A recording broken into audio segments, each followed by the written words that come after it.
welcome to Film Strip. These podcasts are spoiler-filled as we discuss the plots, characters, and themes of the films in review. All content used or discussed in these podcast episodes is the property of the respective owners and used under the Fair Use Act, Section 504, C2, Title 17. Welcome to Film Strip. I'm Ron. And I'm Anthony. And this is our review of Saw, starring Lee Winnell, Carrie Elways, Danny Glover, Ken Leung, Michael Emerson, Shawnee Smith, and Tobin Bell. Directed by none other than James Wan, released in 2004 on a $1.2 million budget. It grossed $103.9 million at the box office and kicked off a 10-movie franchise, including the spin-off Spiral that's due to come out soon, and the recently announced Saw 10, or possibly Saw X. For those of you who are regular listeners, you'll recognize the dulcet tones of my guest Anthony, but for those of you who aren't filled with the Christmas spirit, just who in the hell do you think you are, and what's your deal? Well, I am the best of three hosts of my year-round Christmas podcast, 'Tis the Podcast, in which we cover a different Christmas movie or television special or television episode every Monday morning in your feeds and rate it on a scale of 1 to 10 and keep an ongoing list of our favorite Christmas canon films. Which is the most amazing achievement of all, that they've kept the list this time, and they've done a couple hundred episodes at this point. Am I wrong? No, you're not wrong. I think we are well into 200 now. And the most amazing achievement about that list is that I'm still holding Julia and Tom to it when they have tried to ditch it so many times now. Well, I've given you many times. I've told them what I will do to improve their list. I'm a regular listener of the podcast, and I can 100% tell you that it's a lot of fun. But you're a regular guest too. You and Jay have been on a few times now and are going to appear later on this year, which is very exciting. Anthony and I just recorded and Lindsay just recorded a Patreon not too long ago that is on the Tis the Podcast Patreon feed, and I suggest you scrape a couple dollars out of your pockets and go check it out, because I think it's a lot of fun, and not just because Anthony's always nice enough to have me on, but I get a kick out of their Patreon content. I am one of their Patreon backers, so I will double that plug for Film Strip for you, sir. Thank you very much. I appreciate that. Now, your podcast normally limits itself to Christmas movies, which is kind of a genre in and of itself. Now, Saw is one of the first movies that launched the mid-aughts to late-aughts torture porn genre. Yeah, and I can't believe you went in your little rundown earlier, 2004. I can't believe it's been that long since the first one came out. Yeah, it doesn't feel like it's been that long, especially if you're me and you wrote about at least one, if not two, of the Saw movies at Den of Geek. So that's my plug for myself. But yeah, the mid-aughts torture porn genre. Anthony, how do you feel about those movies? I have different levels of tolerance for each one. I'm not the biggest fan of torture porn. Give me a good old-fashioned slasher film or a good old-fashioned boogeyman film, and I much prefer that to the torture porn. But sorry, hold on. Give me 1 second so I can. Oh wait, never mind. He went to a better tour. Sorry about that. But I can handle it. They're just not my favorite genre. Whether or not I liked Saw, we'll get into in a bit. Now, it's funny because while it kind of kicked off that torture porn, Saw in and of itself isn't actually it has a couple moments of torture, but it's not exactly the torture porn that we'll get more familiar with and that we'll talk about more in depth later on, because it is more like a detective movie or a mystery than it is, the kind of thing you would expect from the Splat Pack. And I forgot about that because it had been so long since I've seen this film. And from I just remembered what it became later on in the franchise, which is straight up gore porn, torture porn. Like, I forgot how much this was more akin to something like Seven, which is a film I love. And I think it kind of helps Seven's case that Kevin Spacey is creepy in it, because it's not colored by what we've all learned about him in the intervening years. For your listeners, what's this film actually about? Why don't you give us a summary? Usually in these stories, when you wake up in a bathtub, you're missing a kidney, as photographer Adam Stanheight says shortly after waking up in the most disgusting bathroom in cinema history, not counting the toilet and train spotting. On the other side of the room is Dr. Lawrence Gordon, who is extremely handsome and cool under pressure because he's Carrie Always. Between them is a corpse holding a revolver and a cassette recorder. Both men have a tape in their pockets. After some fumbling around, Adam secures the recorder and plays his tape, which exhorts him to escape. Lawrence's tape is more chilling. If Adam isn't dead by the time the clock hits 6, his wife and daughter will be killed. They're the latest victims of a notorious killer called the Jigsaw Killer, who traps his victims in malicious, yet life-affirming games. 5 months before, Gordon himself was the prime suspect in the Jigsaw murders, and he's even interrogated by detectives Tap and Sing about it, but he's got an alibi that clears him. Still, he sticks around to watch Amanda give her testimony as the only survivor of Jigsaw's games, because somehow that's not an egregious violation of privacy and police procedures. Tap becomes obsessed, studying Amanda's tape time and time again until he cracks the clue of where Jigsaw's warehouse is, and he and Sing rush off to try and apprehend the killer. They catch him, but after rescuing a man from one of his games, the man later dies, Sing is killed by another one of Jigsaw's booby traps, and Tap has his throat cut. Tap becomes obsessed, being fired from the police and locking himself into what We Hate Movies would call an evidence dungeon, obsessing over Gordon and Jigsaw. Gordon and Adam try a couple different routes to escape, including a fake poisoning, only to fail to lure the person watching them into the room after finding a cell phone and some other toys. Gordon and Adam talk about their abduction experience and bond briefly, before the phone rings. It's Gordon's wife, Allison, with a man holding a gun on her. She warns him not to trust Adam. Turns out Adam has been spying on Gordon and might be working with Jigsaw, ? Except he's not. An orderly named Zepp is. The clock hits 6 and Hindle goes to kill Allison, but she fights him off. The struggle draws Tap in from where he's been watching Gordon's apartment. Tap and Zepp Hindle go on a merry chase, and Hindle shoots Tap, killing him. But they're close to the subway station bathroom, close enough that Gordon is startled by the shot. Alarmed, Gordon saws off his foot, then uses the corpse's revolver to shoot Adam, quote-unquote, killing him. Zepp goes in the room to kill Gordon for not finishing the game in time, only for Adam to leap up off the floor Voorhees style and bash Zepp to death with the toilet tank lid. Gordon goes off to get help while Adam searches in vain for the key. Then, suddenly, the corpse sets up, and it's actual Jigsaw. He tells Adam that the key to his ankle cuff was in the tub, but Adam had sent it down the drain when he woke up. Adam tries to kill Jigsaw and gets shocked for his troubles. Jigsaw then shuts off the lights and leaves the bathroom, and leaves Adam, presumably to die, as credits roll. Oh, he definitely dies if you've seen the sequels. His corpse is left to rot, along with the foot of Dr. Gordon. Which is a shame, because you think he could have probably gotten it reattached or something, since he's a surgeon and probably knows other surgeons. So that was a really good plot summary, by the way. Thank you. I tried my best to make them memorable. Memorable, I think, for the wrong reasons in this film, is Leigh Whannell. Okay, so let's talk briefly about Leigh Whannell. Basically, him and James Wan were best friends who went to film school together. And one of the movies that inspired Saw was Wan thinking he had a brain tumor due to recurring migraines and wondering what he would do if he was given a year to live. So as you were going to say, Leigh Whannell is one of the worst things about this movie, and he always has been to me. But upon rewatching it, I was struck by one big question before we even start to talk about the movie. Which one of them had the worst American accent? Leigh Whannell? I'm going Leigh Whannell. And I used to go Leigh Whannell too, but upon listening to it this time, I just kept waiting for Princess Bride to lapse back into his normal accent. He's fallen a long way since The Princess Bride. This is not his best performance either. We all know his best performance was in the 1996 thriller The Crush, starring young Alicia Silverstone, before we all knew she was kind of loopy. I mean, that was right during right when critics were about to shame her for Schumacher's Batman and Robin, fat shame her for Schumacher's Batman and Robin. So I think that might have helped her.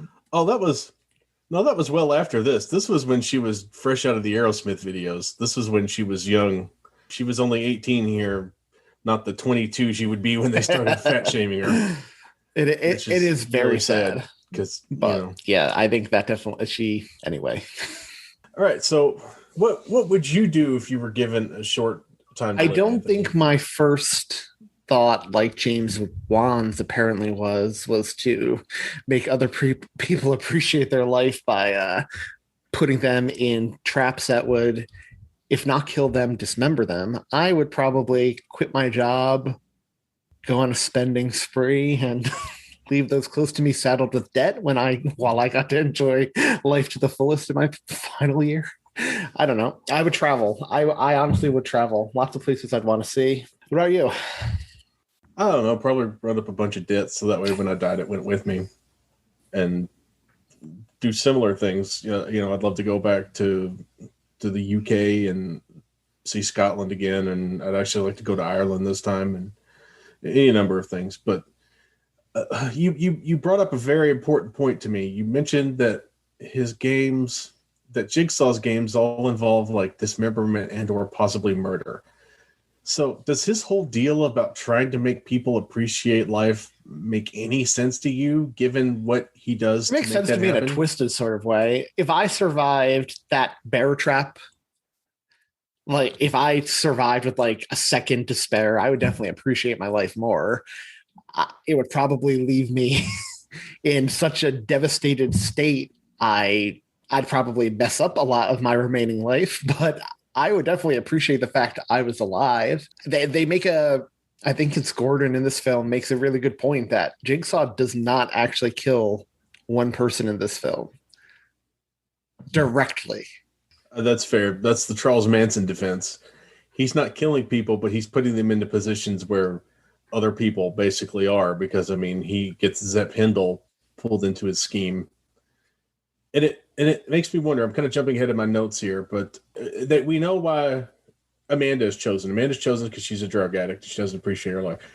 Gordon is chosen because he is, cheating on his wife and kind of a general, like, checked out scumbag.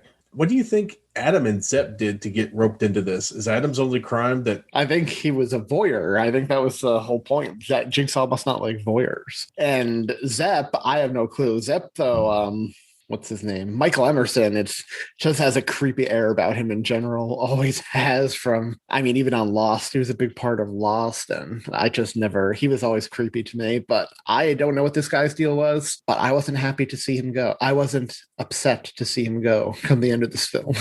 You mentioned Michael Emerson. We've already talked about Lee Winnell and Carrie Elways. Is Billy the Saw puppet the only character in this movie that's really likable? No, I will argue not. Although Billy the puppet is iconic. I love that thing. Such a cool, simple design, including the voice. Like, I used to have a mini Billy doll that sat on my desk, and he was creepy. I used to have to kind of put him behind my computer monitor at night so I wouldn't wake up in the middle of the night and see him staring at me. I'd like to give a special shout out to my good longtime friend Sarah Dobbs of the Chillennial Horrors podcast, who in like 2010 or something went to a Halloween party as Billy from Saw. She had a tricycle, and she had the black suit and the red tie, and her face all done up with the big red cheeks and the hollow around her eyes. It looked amazing. You'll have to show me a picture. You found Billy effective though, right? Oh yeah, Billy is my favorite character, and Billy is the Chucky of the Saw universe, except he's not funny either. But and he's not nearly. Although in an iconic voice-off, though, I think Tobin Bell, after these movies especially, and Bradley Jarreef would be a good, like, who's got the creepier sounding voice and why. I think Tobin Bell might actually take that. All I know is if all of these movie studios can work out their rights to do more versus horror movies, I would love to see a Billy the Puppet versus Chucky the Doll. Maybe Jigsaw dies and possesses Billy, and that's smart, because we'll talk about Jigsaw possibly dying later. But to answer your actual question, I did find one character apart from Billy likable in this, and that is your tropey older cop who's willing to break all the rules to catch his obsession. David Tapp, played by Danny Glover. And boy, was I happy to see him in this film. Oh, I was thrilled to see Danny Glover. He was only in this movie. He was the third leading character in this movie, and he's only in the movie for like 10 or 15 minutes total, because they only had 2 days with Danny Glover. He shot all that in 2 days? That's actually He shot all that in 2 days, yeah, which is quite a bit considering he's one of the more important parts of the movie, and he's like the biggest actor in the movie. So, is Danny Glover just playing Murtaugh here after Riggs finally drives him nuts? That's exactly who he is playing. I pictured this as Murtaugh. He finally got away from Riggs, nearing retirement, and like all cops nearing retirement, he gets a bad rap dealing with a serial killer who's going to take him out just before the end, just before his light reward in life. Yeah, do you feel like Tap being obsessive is necessary to the case, like necessary to the film? Because he could have just been watching Gordon because he's a cop and they can do that. I think so. I think it is because I don't think. I mean, the other cops cleared Gordon, right? No one really suspected him anymore. It was just Tap. So I think Tap's obsession really...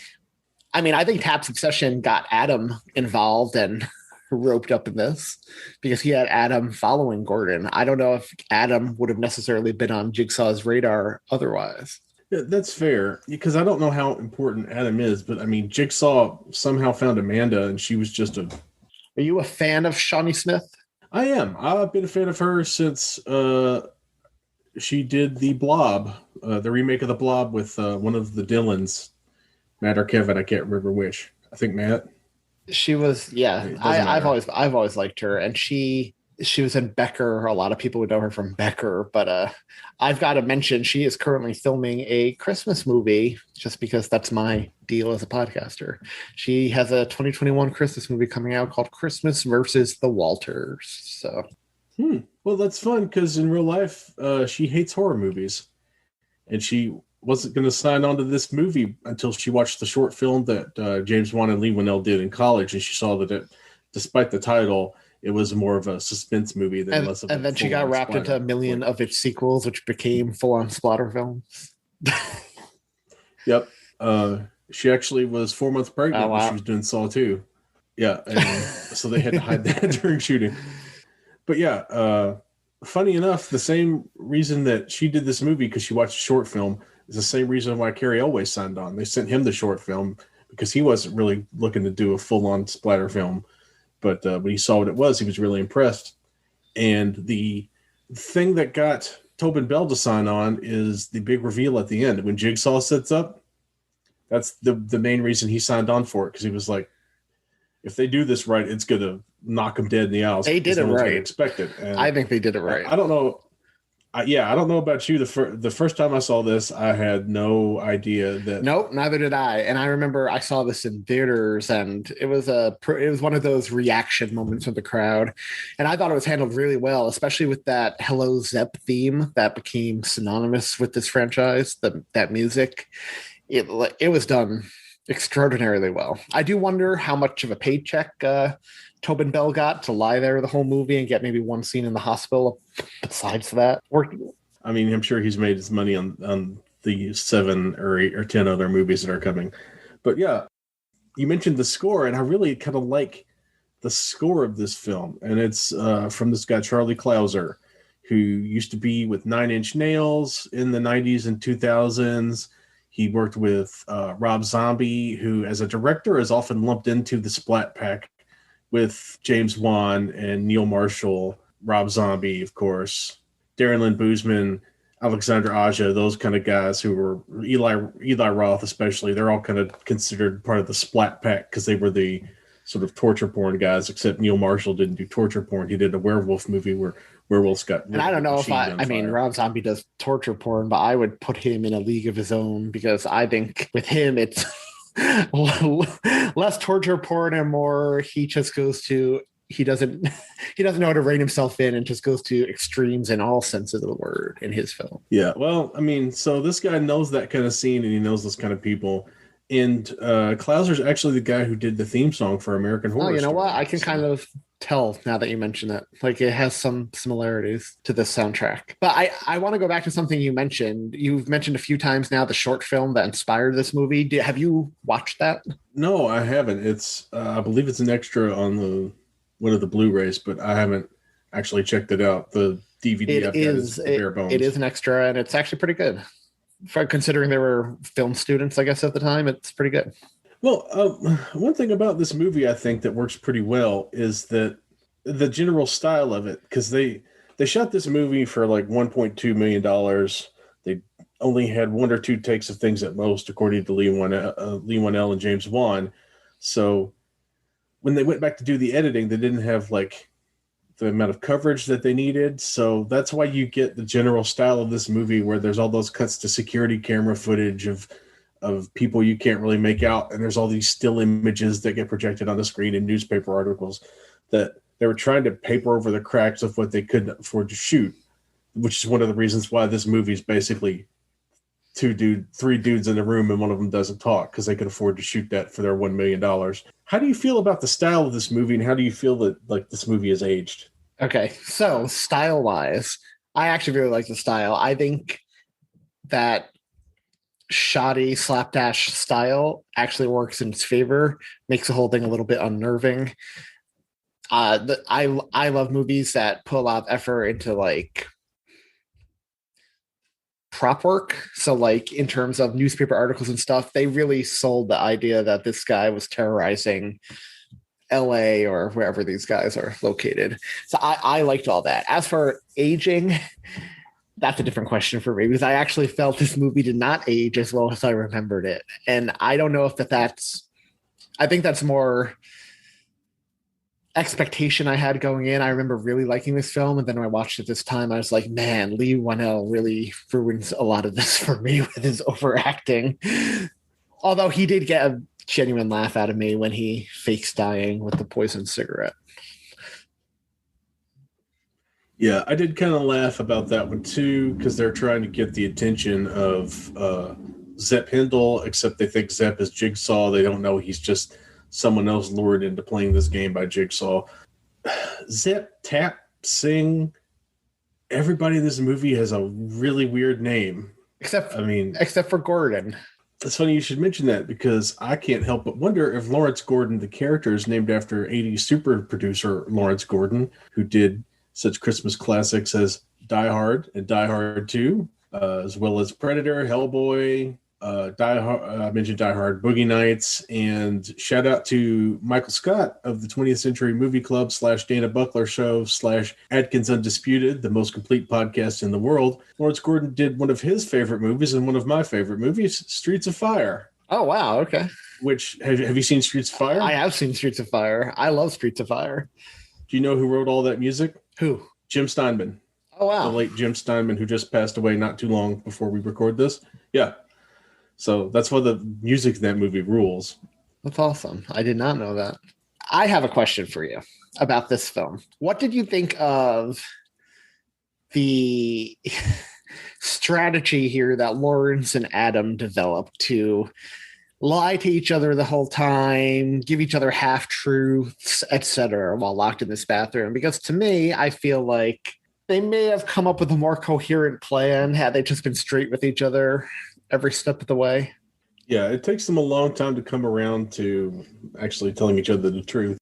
Now, it makes sense for Adam not to want to cooperate because, he's got those incriminating pictures that he took, and he's part of this plot that ensnared Gordon. And if the guy's already been told he has to kill you or else, you really don't want to give him ammunition to kill you. Does that make sense? It 100% makes sense, but I almost feel like Jigsaw was counting on them, like not working together for his plan to work. Yeah, I could definitely see that. But man, I bet Zepp wishes that he'd actually just killed him then. But no, the fake death is pretty funny, but it helps that it establishes that not only are these guys being watched, they can be controlled with that electricity that comes back to play at the very end of the film.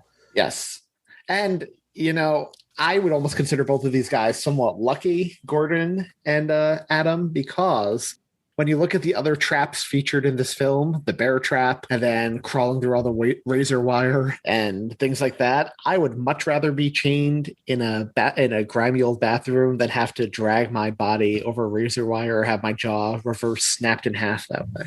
Yeah, they definitely got the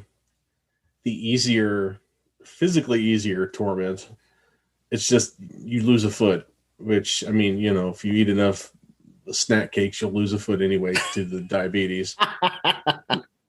Not that that's necessarily a thing that Carrie Elways is going to have to worry about at this point, but But he wouldn't have even necessarily have lost the foot. Zepp was coming in to kill him there at the end if he had just let him put a bullet in his head. Yeah, but I don't think Gordon is the kind of guy who would be willing to go into that good night, especially once this whole plot has been exposed to him, because Adam, reveals that. Adam does reveal that he might be working with Jigsaw, but there's that picture of Zepp that he recognizes in the collection of photographs. And I don't know. I can't help but keep wondering what Zepp did to get to deserve all this, because we don't see him doing anything terrible at any point.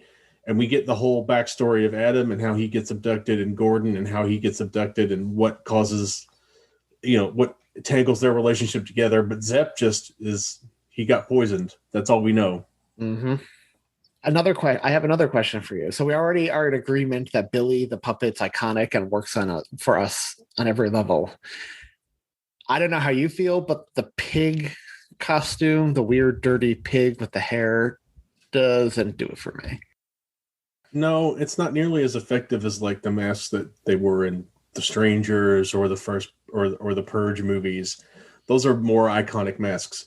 Pig mask just makes me think of like a tame version of Texas Chainsaw Massacre 2 when he puts the pig head over his head. Yeah.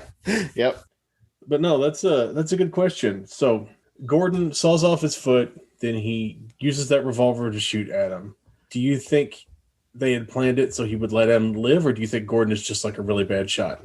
I think he's a really bad shot in that moment because he's so distraught in that moment. I don't think he had the reasoning power even with himself to plan it to let Adam live. That's a fair statement. So he shoots Adam, but Adam doesn't die. But like you mentioned, it's already kind of too late because it's already gone past 6 o'clock. There was just a problem that Zepp wasn't able to actually kill anyone. Like you had one job, Zepp, and you didn't do it. So you get the Zepp versus Allison fight, which is pretty good. And then Danny Glover leaves the evidence dungeon and runs across the street to join in when he hears the commotion or sees the commotion through the security cameras. Right. And I'm glad Danny Glover's character gets a little moment there. Action beat there, considering the fact that he got beat up at the beginning of this film. Yeah. So you get Zepp, who kind of gets beat up by Allison, and then Zepp and Tap run off into the sewers and have their fight. Do you think Danny Glover at this point is still young enough to be a conceivable action hero type? From an unbiased perspective, no. From a biased perspective, he was Murtaugh. So I like to pretend, like you said earlier, this is probably Murtaugh later in life. So I still buy it in a way. Yeah, they had to go into the witness protection program after the events of 3. And he has now been established as Tag, who works up north. But it's this commotion. It's a comedy of errors, a dark comedy of errors, because Gordon hears all the screaming and the gunshots and assumes at this point his wife and daughter got it, which is what really makes him distraught. He doesn't realize the gunshot was Zepp shooting Tap. At least that's how I interpreted it. Yeah, and I think that's what you're meant to get from that. And it's also the kind of convenient thing that forces Gordon to lose the phone, and he can't get the phone, so he doesn't get that call from his wife back or anything to say that everything is okay. So that's when he starts to saw off his foot, he gets the gun, and he shoots at him. Now, Zepp, he comes into the room to shoot Gordon because he's been delayed by shooting Tap. Am I correct? Yes. So then Zepp comes in, and then Adam springs up like Jason and just starts bludgeoning this guy to death. With a toilet seat. Yeah. Do you feel like Zepp deserved the Boondock Saints death? Do I think he deserved that? I don't even think he deserved being roped into Jigsaw's game to begin with. All it would have taken was another one of those 30-second really quick montages to show that, oh, this guy was into like kiddie porn or something and Jigsaw wanted to punish him. Yeah, or like that he was incompetent at the hospital and kept giving people the wrong dosage of drugs, and that's why he's got to fight through the poison. And I'll say about Jigsaw as well, this is something that sets him off sets him apart from a lot of horror movies. Like he actually has you look at Ghostface, you look at Jason, you look at Freddy, you look at Chucky. They're not going after bad people. They're just out for blood. Like this guy at least is going after who in his mind he sees as bad people. Not that if you have an affair, you deserve to die necessarily. Well, at all, but I'm sure your spouse would think you do, but but you know what I mean? Like he's actually, at least he has a code he's working by. I think that's the best way to put it. And I like that about the character. And that's one of the saving graces for me in the sequels. No matter how convoluted they ended up making his backstory, like he always stuck by his code. And I found that interesting about him. Yeah, that's interesting because he does seem to have a code, except for when he just sets up that random booby trap to kills Singh. Oh yeah, which is one of the bigger torture porny moments or splattery moments of the film, because he gets basically 5 shotguns to the face. That scene annoyed me, by the way, and I'll tell you why. Because they have seen at this point what the Jigsaw Killer can do. Both cops, they've seen the aftermath of God knows how many crime scenes at this point, and they have him dead to rights for about 2 minutes with him just on his knees, holding his hands behind his back. Just shoot the guy. He's not going to tell you how to undo the trap. Shoot him and then worry about the trap. At least take him out and go out a hero if you're going to die. Yeah, that's a really good point. But, maybe they can't shoot him because they don't know if he's – maybe they can't shoot him because they're not sure if he's black or not, Anthony. Maybe they were just waiting for him to be Danny Glover shade before they pulled the trigger. Fair point. They must have had a well, it's the thing everybody points to in the news, right? All the white mass murderers get safely taken into custody by the police and get driven through McDonald's and stuff, and other people not so lucky. Yeah, that's fair. Actually, yeah, fair. I take back my criticism. That was actually going to be believable. They were going to take him alive, white old man. No, what isn't believable, as we've already mentioned, Adam Voorhees up and beats Zep to death. And then Gordon, who's missing a foot, decides he's going to crawl off to get help. There's one person left who knows for sure that Gordon is having an affair on his wife, and that's the guy who is currently locked in that bathroom. Now, even if Gordon was thinking straight, do you think he would come back for him? Oh, that's a good question. So I was under the impression, you don't think the wife knew he was having an affair? You don't think Zep told her in all their hours he spent together? I was kind of under the impression they were clearly having marriage issues. I don't know. I just kind of assumed she had an inkling, at least. I mean, I'm sure she knew something was wrong, but I don't know if Zep is going to tell her that. Also, shout out to Allison, who is Monica Potter. Yes. Who is in a very, very small role, and the only smaller role is probably that of the girl who played Dizzy Flores in Starship Troopers, Dina Meyer, who's in this movie for like 2 minutes.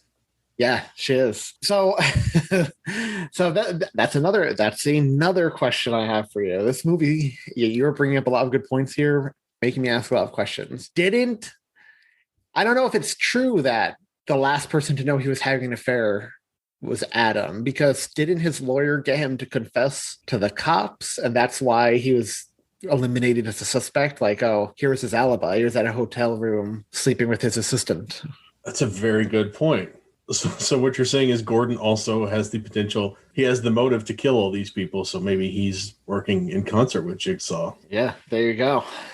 I mean, that would be another twist that the movie that I would not have been expecting, especially after he cuts his own foot off. But as they establish in later movies, Jigsaw ends up having that kind of power over people because Amanda comes back working with him, and then which lends credence to your earlier statement. He's using the Manson alibi, right? He has Manson's power of persuasion here over the cult he builds around himself. Yeah, which basically takes this into the following territory. If you remember that show. Oh yeah, I do. That shot a lot of episodes in my neighborhood, actually. Really? Yep. They shot a few in my friend's backyard, like a few of the outside shots, and that's a good show. I like that show. No kidding. I was a big fan of that show. I actually reviewed it for Den of Geek at the time. Did all 3 seasons. Had a really good time with it. It's one of the reasons why I ended up on Film Strip with Jay, because we were started talking about that show. We both loved it, so we knew our tastes would align Oh, that's awesome. well enough movie wise. Yeah. Gordon goes off to get help, or to crawl off somewhere and pass out for a while. And then Adam is searching all over the place for the key and getting frustrated. Then you see the corpse sits up. He grabs that gross appliance, pulls it off of his head, and it's the guy who was in the hospital bed, John Kramer, aka Jigsaw. And I love when he first starts to get up. He is not in focus in the frame. You're focused on Adam in the forefront, and you just see this he's blurry in the background, standing to his feet. And it was an audible WTF moment. You can curse on this podcast, right? Yeah. It was an audible what the fuck moment in the theaters when he got up, when he started rising in the background. Yeah, I remember that getting a big reaction in the theater when I saw it. And it's still really effective. It holds together really well. Out of a lot of the things in this movie that don't hold up, this is one of the things that does, at least for me. Yeah, absolutely. But it does. Do you think he intended for Adam to live ever? Because it seemed a little fishy to me that this guy says to him, the key to your ankle thing is in the bathtub, when Adam woke up in the bathtub attached to the plug and the key immediately went down the drain. I don't think there was any way that key was going to survive. Oh, no, but I think the whole point was that the key was never going to survive. I think the whole point was that Adam was going to die either way because he couldn't escape, right? Gordon would have to do it. Yeah. Gordon would have to do it. Yeah. And I thought that was a nice reveal that the key went down the drain. I thought that was pretty funny. So Adam then turns the gun on Jigsaw, and the Deus Ex electrocution comes back again. Now, was Jigsaw controlling that the whole time from his corpse pose? That's a good point. I didn't think about that, but that makes sense to me that he would. I don't know if he would have necessarily had the technology to have zap him from whatever room he was watching this grainy footage on. That probably was him. But at no point do they notice that he's moving, but I guess maybe they had more important things on their mind at the time. I mean, they didn't notice he was breathing either. That's true. But Adam gets one last shock, and then Jigsaw leaves the room, shuts off the light, and leaves Adam to die. We get a really cool montage of stills as part of the credits.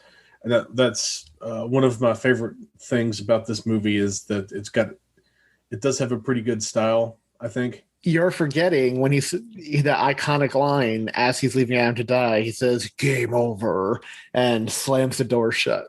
I didn't know that was an iconic line. I thought it was all just the doll rolling up and saying, "Let's play a game."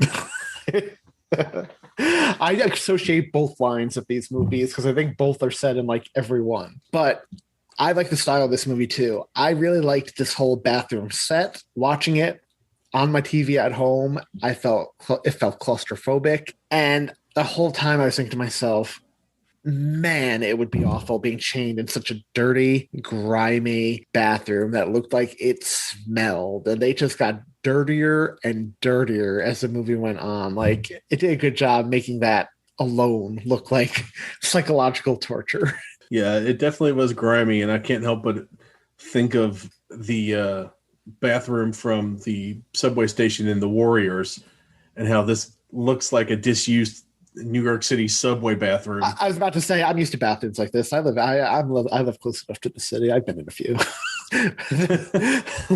But they don't have them in the subway stations anymore. I think they got rid of all of them except for like a Grand Central. That is correct, except for like private ones for the workers. But can the workers chain a couple of people pretending to be Americans up? TBD. Not to much like We Hate Movies, this is also a pro mafia podcast. So, I didn't see nothing. I didn't say nothing. This is all satire and 100% for comedy purposes. Did they ever explain in this movie why it was the fact that he's cutting off jigsaw pieces from the dead people. I guess I know it gave him his name, but what's the point of that? Like, I didn't see them anywhere in his lair as like trophies or. Yeah, that's kind of a thread that goes nowhere. So I'm not sure what the whole point of that was. I really thought his lair was cool, but that thing, I don't know how nobody found it sooner. It's like this abandoned area of town. Like that wasn't underground. That was like an abandoned warehouse or something. Yeah, that was just another abandoned warehouse in the abandoned warehouse district. Yeah, like so that place would have been discovered by a bunch of teenagers looking to have an illegal rave at some point in this neighborhood.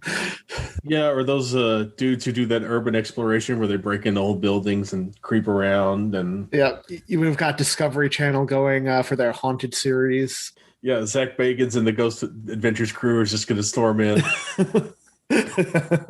Hey, Demon, I heard you were lame. Are you mad at me now? You're going to fight me? And then Come on, Demon, let's fight. And then Jigsaw comes out and stabs him to death. That would actually have been really funny. That's more of a scary movie than a Saw thing.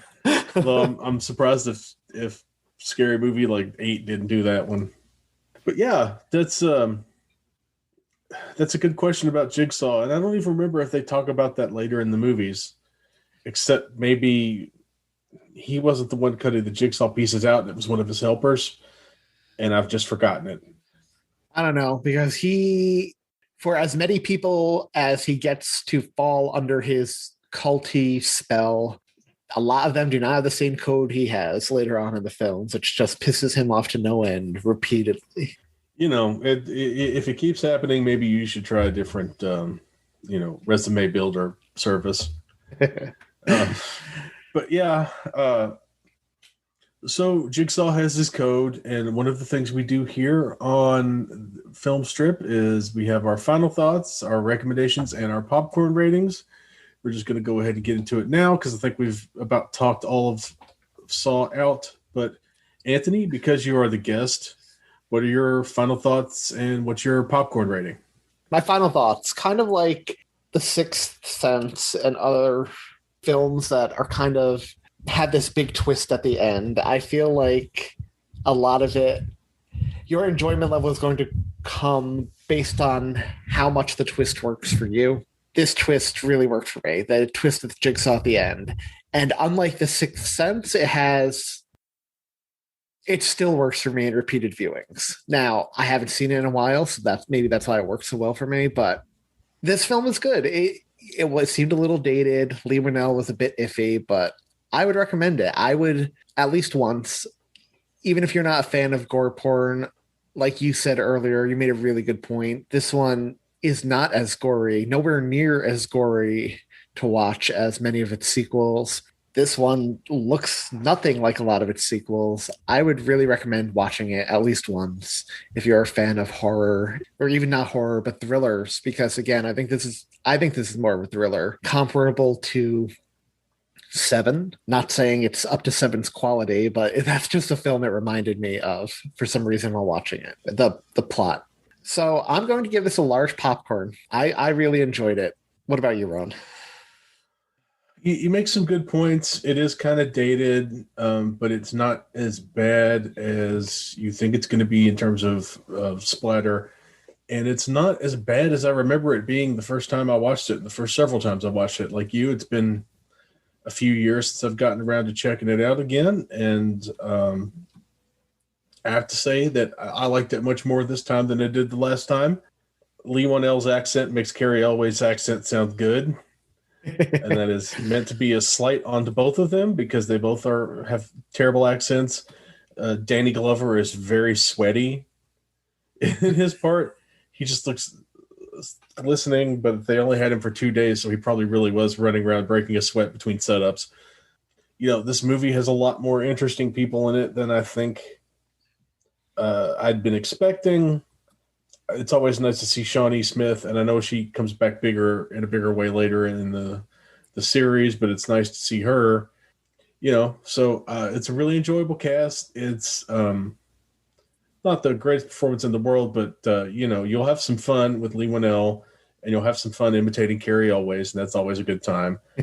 And yeah, Jigsaw, in spite of everything, has become one of the most has become a horror icon, right alongside, not necessarily Freddy and Jason, but he's definitely in like the third tier with like Ghostface, Pinhead, Candyman, and and those kind of guys. I'd put Ghostface ahead of him. I'd put Ghostface in the Leatherface, Ghostface, Michael Myers kind of tier, and then you've got Freddy and Jason basically alone at the top.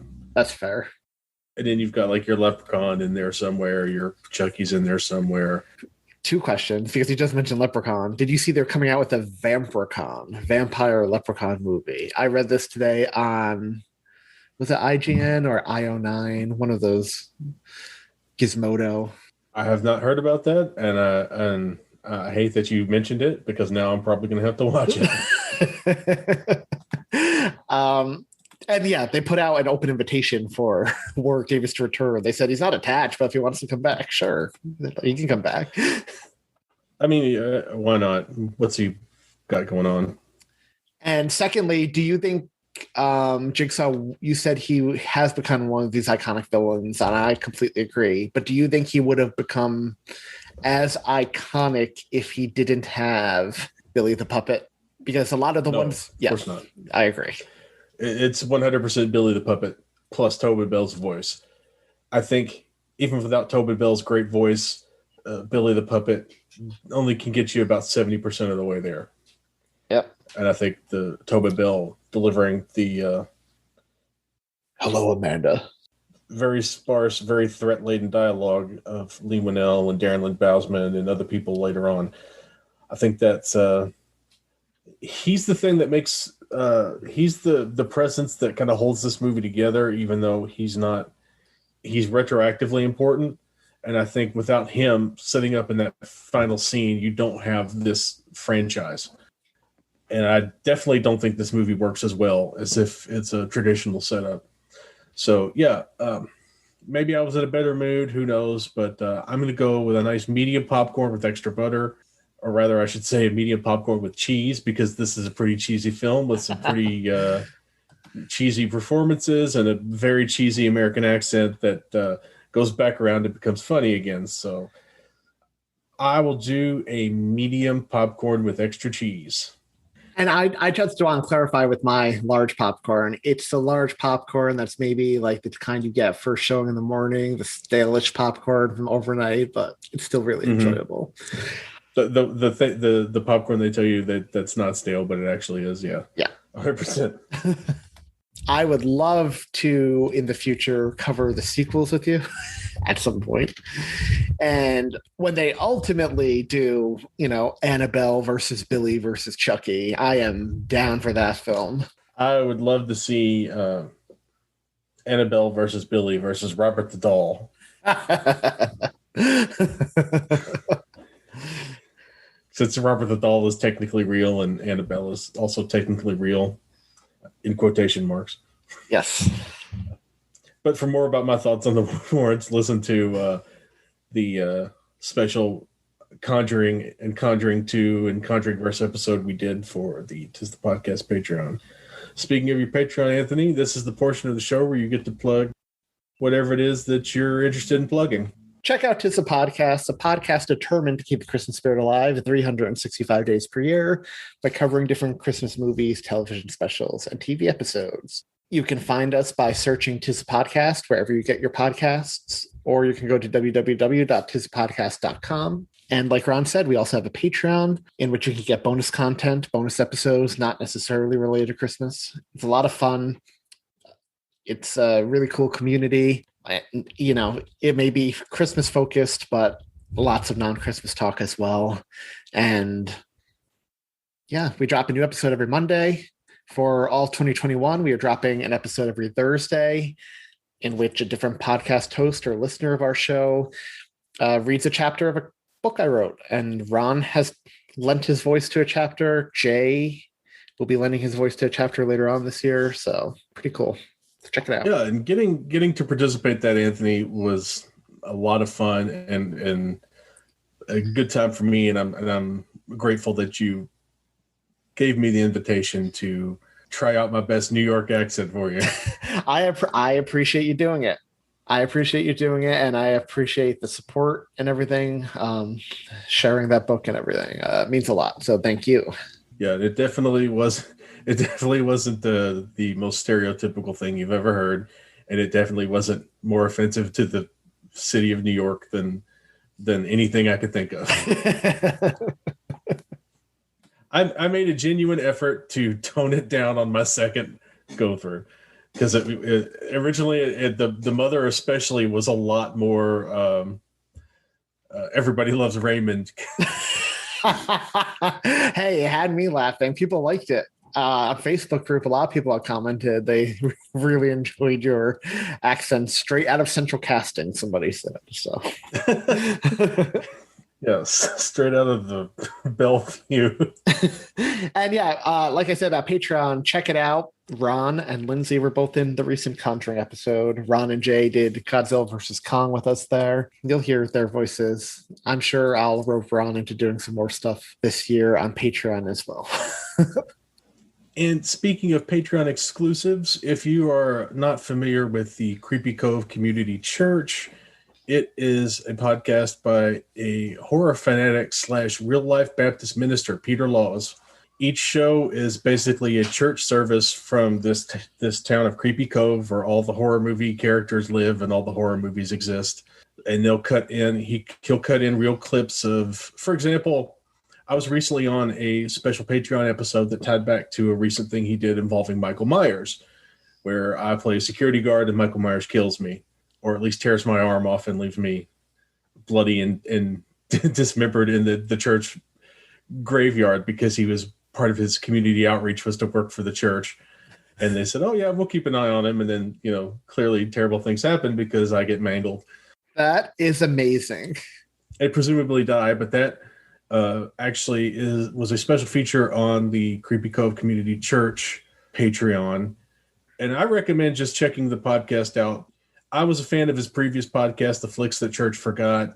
He and I actually crossed paths briefly because he has a column, or had a column, in the Fortean Times newspaper or magazine in the UK that talks about weird stuff and horror movies and general creepery.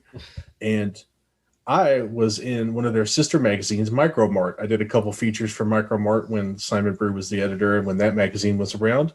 And they were both owned by Dennis Publishing, who also owned, at the time, Den of Geek. Oh, wow. Where I started, so he doesn't know that, but he and I have crossed paths before I was on his Patreon. Small world. At least in the sense that we both got paid by the same company for a few articles in my case, and for many good articles in his case. So you're branching out from just podcasting and writing to the acting, huh? You're a security guard. You're a New York mother. Gonna rope you into the podcast It's a Wonderful Life radio play we're doing for Christmas in July. Yeah, that's I'll give you my agent's contact information. You can get in touch with me through them. It's not CAA, it's more like the ACC. But yes, so if you're so inclined, throw a few dollars the Reverend's way and check that out and listen to the special. I got to listen to it even though I'm not a patron, because I took part in it and he wanted me to get a chance to listen to it. And I thought it was a lot of fun. And had I been a Patreon backer of Creepy Cove, I would have been very pleased with what I heard, because it was really well done. And he wrote it himself, and he does all the music for his podcast. And he's really quite an impressive dude. But I'm not here to promote Creepy Cove or someone else's podcast. I'm here to promote my podcast, Film Strip Podcast. You can find it anywhere pods are casted, iTunes, all of the Android things. I don't know, the Microsoft Zune. We'll say that'll happen. First generation iPod, whatever you can load a podcast onto, you'll find our podcast there. You can find us on social media at Instagram and Twitter /FilmStripPod. For both of those, I believe the Facebook page is also Filmstrip Pod, and we have a link tree. Yeah, if you search Filmstrip Podcast, we will pop up, and you will get to peruse one of our 301 Dalmatians, and also our 301 episodes that have been recorded before this, where all of your horror favorites are basically already covered. All of your weird favorites are also there. I personally recommend checking out the podcast that I did with Jay and Nick on The Room, the great Tommy Wiseau movie. I would recommend checking out New Year's Evil, in which myself and my co-host Tom talked that very fun New Year's horror movie with Ron and Jay. Or go back to Rare Exports when we did Rare Exports. And Anthony in a very scandalized, was it you and Julia? It was me and Julia. Yeah, a very scandalized Julia got to talk about reindeer sausage. I can't believe you guys have over 300 episodes. That's crazy. Well, we're switching to every other week from this point forward because it's basically a very small operation we run here, and that there's usually one person doing all the work. And now that person is me, which means that you're competing with my day job, my writing, and my toddler for my very limited time and attention. But I'm going to do my best to keep getting those episodes out there every 2 weeks, whether you ask for them or not, whether I have a fun guest or I don't, whether my guest is the worst or the best. Well, if you ever need a guest, I am always game. You might want to, listening back to our Conjuring episode, I'm not sure Lindsay knew what to make of me, so you might want to keep us on separate episodes, but it was a fun time anyway. But yeah, we will definitely have you back on, Anthony, and we will actually probably end up doing more Saw movies, so I hope you're ready for that. I don't think I'm going to take on all 10 of the Saw movies, but we can certainly come back for Saw 2 and Saw 3 and kind of do the trilogy. See how do the original trilogy and we can do the prequel sequels at a later date, just so we don't totally get burnt out on watching people get mangled with horrible things, because that's such an important part of both of our home media lives. Sounds good to me. And I appreciate you letting me on this time around. So. No problem, Anthony. I was glad to have you on, and I look forward to doing it again. For now, this has been the Film Strip Podcast. For Anthony, I'm Ron. Good night.